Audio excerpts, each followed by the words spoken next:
The pencil is so much a part of our daily lives that few of us realize that it is a fairly recent innovation. The word pencil is a lot older than the object pencil. Pencillus in Latin means little tail and describes a small brush which was used for lettering by the Romans. The lead pencil, which was used in the 14th century, was a rod of thin lead encased in a wooden shaft. But it didn't write or draw very well, so artists continued to do their drawings with charcoal or chalk crayons. The common pencils we use today, of course, don't contain lead at all. Our lead is actually a combination of powdered graphite mixed with powdered clay. The mixture is squeezed out like a string of icing and then baked to make it hard. The manufacturer then uses it as the center of a wooden sandwich, which is sliced into segments, which we use for writing and drawing. Because the combination of graphite to clay can be varied, pencils can be made in different degrees of softness and hardness. They range from extremely hard, 9H, to a very soft, 6B. HB is the designation given to a pencil that could be called a medium. Most artists use some of these pencils in their drawings. Few use them all. When you start using the various H and B pencils, you'll find your own favorites. Generally, you'd use 5B or 6B for the darkest areas in your drawing. HB would give you middle values. And when you want to draw a finely detailed drawing and fill in a light area, you'd use one of the high H numbers. Often when you first draw with an H pencil, there's a tendency to press too hard. That's only because most of us are used to drawing with a soft number 2 pencil every day. You can change the shade of your pencil by using more or less pressure. But when working with a wide range of pencils, let the pencil do the job it was made for. Think of your pencil as a tool with unique features. Try to see how wide a range of tones you can get from each pencil. The most common use for a pencil is to make lines. As you draw, try to vary the shape of the line. And this is easier if you sharpen your pencil regularly.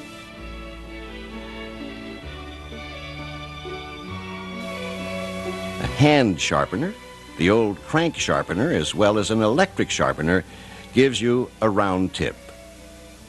It's important to keep the point of your pencil consistently sharp. A pencil can also be sharpened and shaped using a razor. This can give you a very sharp point, as well as a flat chisel tip. A chisel tip draws a thin or thick line when you change directions. A carpenter's pencil, made with flat lead, can be used to create a similar line of varying width and for quickly filling in a larger area. Like standard pencils, carpenter pencils come in a range of hard and soft graphites. There are other pencils too, lithograph or grease pencils, charcoal and Conte pencils. With all these various kinds of pencils, which do you use? Well, like many things, it's a matter of personal preference. Try them all if you can. But even after trying them all, most artists settle on a few favorites. Rather than changing pencils, they vary the pressure exerted on the point. Light pressure for a fine, light line. Heavy pressure for thick, blacker strokes. Papers, like pencils, are made in a wide variety of finishes. Some are smooth and others have textures. When you draw on these various papers, you'll immediately see how the texture varies, but you'll also feel the difference.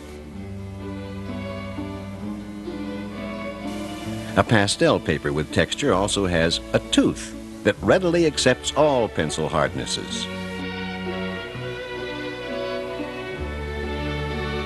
Bristol board with a plate finish, on the other hand, has a harder surface and is very smooth. Coquille paper is made with a random texture and can produce an interesting effect. Each artist has to find the paper that best suits his or her style and technique. So don't be afraid to experiment with all kinds of papers, expensive or really cheap. Each will take line and tone in a unique way.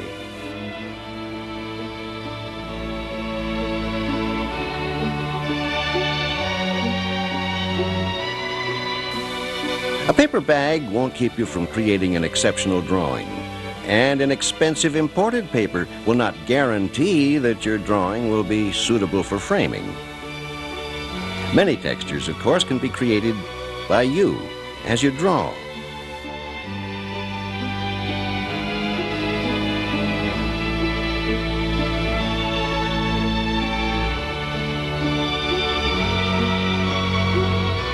Some will imitate the texture of your subject, grass, stonework, and wood grain, and so forth.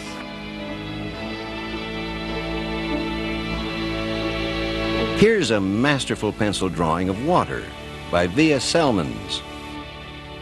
She's captured the texture of water with a careful series of small strokes and some sharp observations.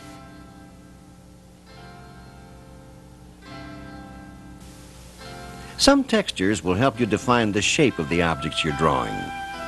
Such contour lines can be used to enhance the form of your subject. Texture can also be used to define light and shade. The closer together you draw your lines, the darker the tone you'll create. Here, in a drawing by Bev Doolittle, all the tones have been created with parallel lines. Calle does the same here, but notice how he also created the texture of the hair with pencil strokes.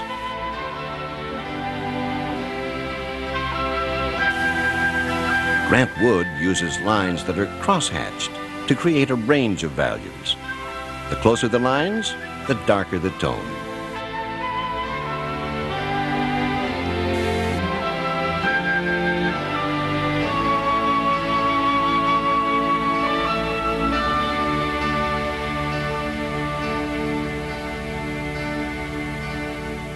Experiment, scribble, and play with your pencil to learn what it can do. One thing many students forget is that a lot of invention comes from the element of play in art. After all, that's how the very young learn. And remember that in art, it's impossible to make a mistake, at least an irrevocable mistake. That's what erasers were invented for. Like pencils and papers, there's a wide range of erasers, and each has a special feature that you will love or hate. One eraser works well, but leaves crumbs. Another can be reshaped and kneaded. You can shape it to the size of the mistake you want to correct. Eraser shields can be very handy when working in a small and tightly confined area. The shield can also be used as a drawing tool to create an area of light within a shaded area.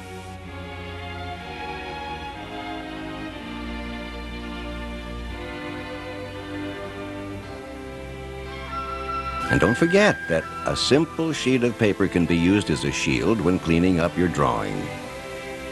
Here, we're using it to draw straight lines with the eraser.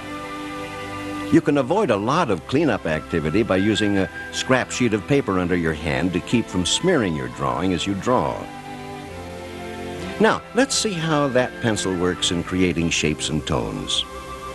Here's a range of tones created by varying the pressure and closeness of the strokes. Let's use that range on a few simple objects. Here's how a circle becomes a sphere. The main tones are indicated here with bold strokes. Smooth them with a tissue for a softer blended look. Here's how we draw a cylinder, dark on one side and light on the other. The sides of the cube can be emphasized with various tones. Notice how the source of light is shown by the placement of shadows on the opposite side of the objects. A cast shadow helps too. Reflected light is one of the confusing elements. Here, you can see that there's a light area within the shadow area, There's a reflected light, light reflected off another surface. The light is bouncing back from the tabletop and softening the main dark area.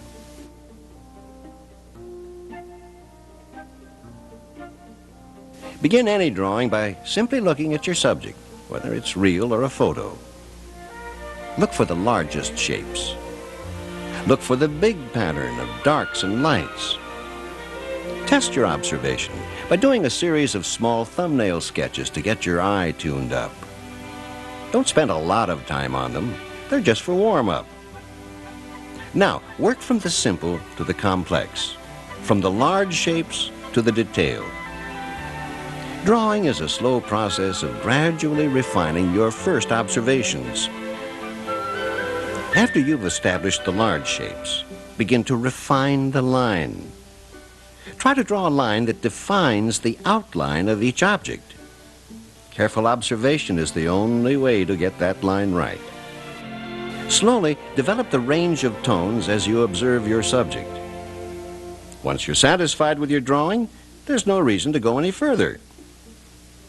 This drawing has all the basic information, but any drawing can be brought to as high a level of finish as this study of a classical urn. This masterful rendering took complete advantage of the full range of pencils available.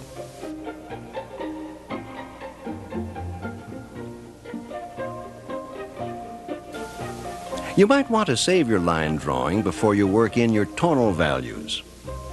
That can be done by simply tracing it and using the tracing as the basis for your tonal drawing. You can trace it onto tracing paper or simply trace over your original with graphite transfer paper. Rubbing a soft pencil on the back of the original can also be used to transfer a copy of a drawing to a new surface. Artists frequently trace and transfer drawings or segments of drawings into new compositions. Professional illustrators often retrace details when making changes requested by their publisher. And while we're on the subject, don't forget the Xerox if you have access to one. That way you can Xerox your drawing step by step and feel free to experiment with various finishing techniques.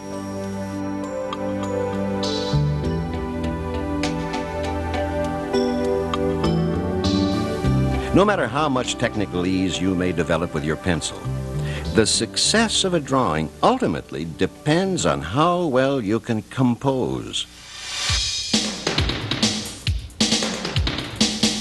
Composition simply means arranging things within the drawing.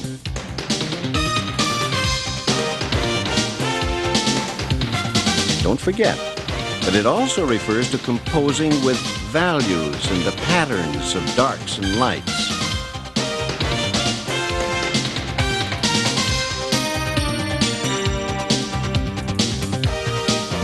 This is when those thumbnail sketches become important in helping you make up your mind. There are two basic composition patterns: symmetrical balance and asymmetrical balance.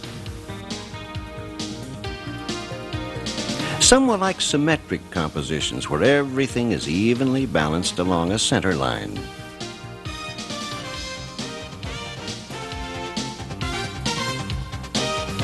Others will prefer asymmetrical compositions in which the center of interest is placed off-center and balanced by other, less important objects. As students, you should try all possible variations. If you don't, you might miss the one that you really like. One element in drawing that is so common, it's not always obvious, and that's overlapping shapes and the patterns they create, especially as their tonal values change. Sometimes overlapping is a natural part of your subject, as in the overlapping petals of a flower. But in a more complex subject, it's more difficult to see and draw one object in front of another. Try to see which shape is closest to you, then which shapes are behind that, and so on.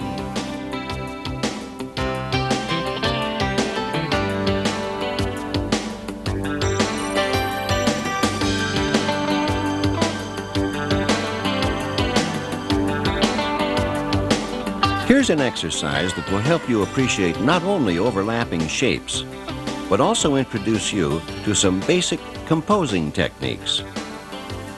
Do a drawing of whatever subject you'd like. Make it large, about 20 by 30. Next, without changing the size of any of the objects in your original drawing, redraw it in a smaller size, say 15 by 20. Then redraw it again, even smaller. Try 15 by 10. Each time, you had to overlap again and again. In many cases, the composition improves with each step. Try it. It's a challenge, and artists love challenges. When looking at the drawings of others, look to see how overlapping forms have been used. Try every pencil you can get your hands on. But even if you only have the lowly number 2 pencil, a world of invention and discovery lies before you.